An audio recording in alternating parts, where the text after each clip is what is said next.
রবিবার সকালে নিজের এক্স হ্যান্ডেলে একটি টুইট করেন মাস্ক। সেখানে এক্স কর্তা মাস্ক লেখেন, আমাদের ইভিএম ত্যাগ করা উচিত, কারণ মানুষ কিংবা কৃত্রিম বুদ্ধিমত্তার দ্বারা এটিকে প্রভাবিত করার সম্ভাবনা বেশি। মাস্কের এই পোস্টের প্রেক্ষাপটে রয়েছে অবশ্য উত্তর আমেরিকার মহাদেশের একটি দেশ পুয়ের্তো রিকোয় ভোট প্রক্রিয়ায় কারচুপির অভিযোগ সংক্রান্ত বিতর্ক। প্রতিবেদন অনুযায়ী সেই দেশে ইভিএম এর মাধ্যমে হওয়া ভোটে 100-র বেশি কারচুপি ধরা পড়েছে।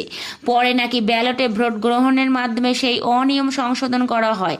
আর এই ঘটনাটির প্রসঙ্গ উল্লেখ করে এবং স্বচ্ছ নির্বাচনের প্রতিশ্রুতি দিয়ে এক্সে পোস্ট করেন আমেরিকার প্রেসিডেন্ট নির্বাচনে নির্দল প্রার্থী রবার্ট এফ কেনেডি জুনিয়র। কেনেডির সেই পোস্ট শেয়ার করেই ওই মন্তব্য করেন মাস্ক। কিন্তু মাস্কের ইভিএম বিরোধী পোস্টের বিরোধিতা করে পাল্টা টুইট করে বিজেপি নেতা তথা প্রাক্তন ইলেকট্রনিক এবং তথ্য প্রযুক্তি মন্ত্রী রাজীব চন্দ্রশেখর।